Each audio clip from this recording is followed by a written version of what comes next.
அதிகமான பெற்றோர்களுக்கு பெரும் கவலையாக மாறி இருக்கிற விஷயம் பார்த்தீங்க அப்படின்னா, குழந்தைகள் வந்து மொபைல் ஃபோன் யூஸ் பண்றாங்க அப்படிங்கிறது தான்.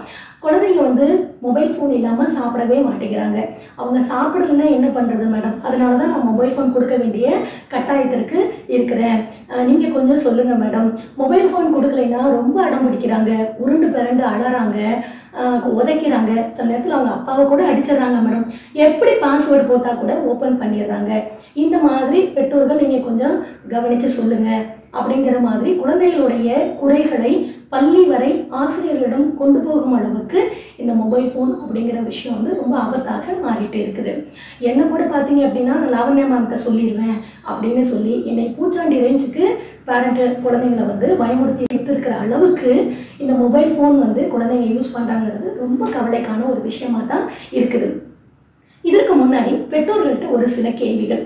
குழந்தைங்க வந்து உங்களை தொந்தரவு செய்யாமல் இருக்கிறதுக்காகவும், உங்களோட வேலைகளை அவங்க வந்து தொந்தரவு பண்ணாமல் இருக்கிறதுக்காகவும் அவங்க சாப்பிடும்போது மொபைல் ஃபோனை வந்து கையில் கொடுத்தது யாரு?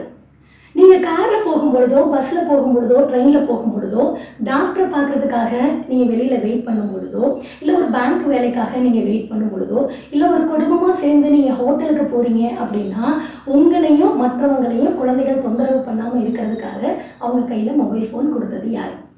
குழந்தைங்க அடம்பிடிச்சு அழும்பொழுது அவங்க கையில் பொம்மையை கொடுக்காம, இல்லை அவங்களுக்கு பிடித்தமான பொருட்களை, ஒரு கிரையானாக இருக்கட்டும், ஒரு கலரிங் பேப்பராக இருக்கட்டும், ஏன் நமக்கு தெரிஞ்ச சில நல்ல விஷயங்களை அந்த குழந்தைகளோட கையில் கொடுக்காம அவங்க தொந்தரவு பண்ணாமல் இருந்தால் சரி.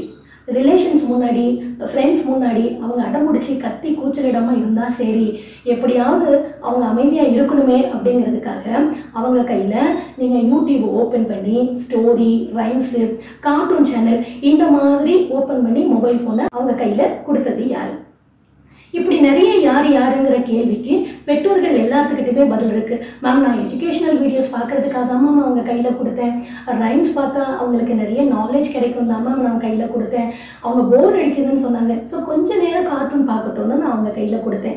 இப்படி நீங்கள் கொஞ்ச நேரம் கொடுத்தது முழு நேரமாக குழந்தைகளை ஆக்கிரமிச்சிருக்குங்கிறத இப்போ நான் புரிஞ்சுக்கிட்டேன் மேடம். இப்போ அவங்க மொபைல் ஃபோன் வேணும்னு அழுது அடம் பிடிச்சு கத்தும் பொழுது, அழும் பொழுது அவங்களுக்கு வீசிங் வந்துடுமோ அல்லது அழுது காய்ச்சல் வந்துடுமோன்னு இன்னைக்கு வேற வழி இல்லாமல் நான் மொபைல் ஃபோனை கையில் கொடுக்குற மாதிரி ஆயிடுச்சு மேடம் அப்படின்னு சொல்கிறீங்க.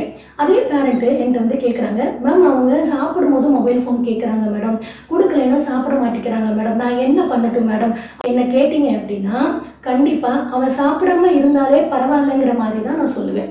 மொபைல் ஃபோன் மட்டும் இல்லைங்க, எந்த விஷயத்துக்காகவும் அந்த குழந்தை அடம் முடிக்கும் பொழுது அது வேணும், இதை செய்யணும் அப்படிங்கிறதுக்காக அவங்க உருளும் போது, பெறணும் பொழுது, கத்தும் போது, கூச்சலிடும் பொழுது நீங்கள் அதை சமாதானப்படுத்துவதற்காக அவங்க கையில் கொடுக்கும் பொழுது அவங்க அந்த ஸ்ட்ராட்டஜியை அதை பயன்படுத்திக்கிறாங்க.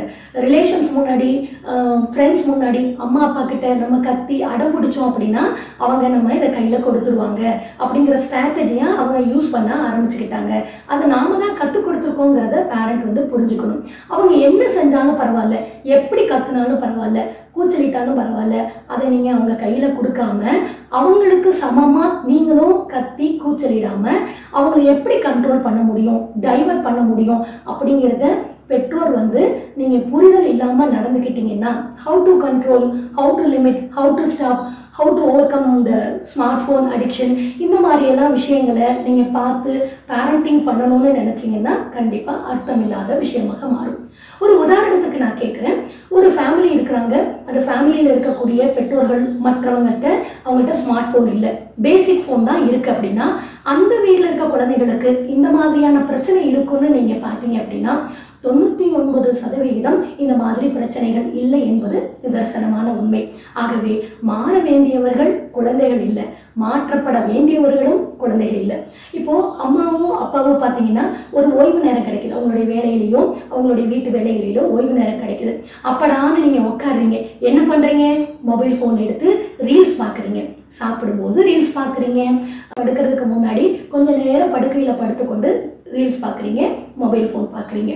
கழிவறை போகும்போது கூட உங்களால் மொபைல் ஃபோன் இல்லாமல் வாழ முடிவதில்லை என்பது ரொம்ப முக்கியமான விஷயமாக நம்ம தெரிஞ்சுக்கணும். ஸ்மார்ட் ஃபோனோட அவசியம் எங்களுக்கும் தெரியுங்க, கண்டிப்பாக அந்த அவசியத்தை நான் வந்து மறுக்கலை. இப்போ அலுவலக வேலைகள் வந்து ஸ்மார்ட் ஃபோன் இல்லாமல் சில பெற்றோர்களால் வேலை செய்ய முடிவதில்லை. இப்போ பள்ளியில் கூட பார்த்தீங்க அப்படின்னா பெற்றோர்களுக்கு ஆசிரியர்களிடமிருந்து குழந்தைகளை பற்றிய செய்திகள் வருது, ஹோம் அசைன்மெண்ட் வருது. பெற்றோர்களுக்கு குழந்தைகளை பற்றிய செய்திகள் வரும்பொழுது வாட்ஸ்அப்பில் அதை நம்ம பார்க்காம அதை தவிர்க்கிறது, ரெஸ்பெக்ட் கொடுக்காம இருக்கிறது, ரெஸ்பாண்ட் பண்ணாமல் இருக்கிறது, ரிப்ளை பண்ணாமல் இருக்கிறது, கண்டுக்காமவே இருக்கிறது, ஒத்துழைப்பு கொடுக்காம இருக்கிறதுங்கிறது ரெண்டாவது விஷயம். அதை விட்டுலாங்க. சில பெற்றோர்கள் அதை ரொம்ப முக்கியத்துவமாக எடுத்து அதுக்கு எவ்வளோ முக்கியத்துவம் இருக்குங்கிறது என்னால் கண்டிப்பாக புரிஞ்சு கொள்ள முடியுது. அப்படி அத்தியாவசியமான தேவைகளுக்கு நம்ம குழந்தைகள் முன்னாடி எப்படி கட்டுப்படுத்த முடியும் அப்படிங்கிறத பெற்றோர்கள் நீங்க கண்டிப்பா யோசிச்சு அதுக்கு ஒரு திட்டமிடல் வேண்டும். இப்ப அலுவலக வேலைகள் இருக்கு அப்படின்னா பேரண்ட் ஒரு தனி அறையில மொபைல் போன் யூசஸை நீங்க செய்யலாம். இப்ப பெற்றோர்கள் குழந்தைகள் முன்னாடி அவங்களோட அசைன்மெண்ட்ஸ் பார்க்கறது அந்த மாதிரி இருக்குது அப்படின்னா ஒரு குழந்தைகளுக்கு முன்னாடி செய்யாம அதை வேறு என்ன மாதிரி திட்டமிடலாம் அப்படிங்கிறத பெற்றோர்கள் முயற்சி செய்யலாம்.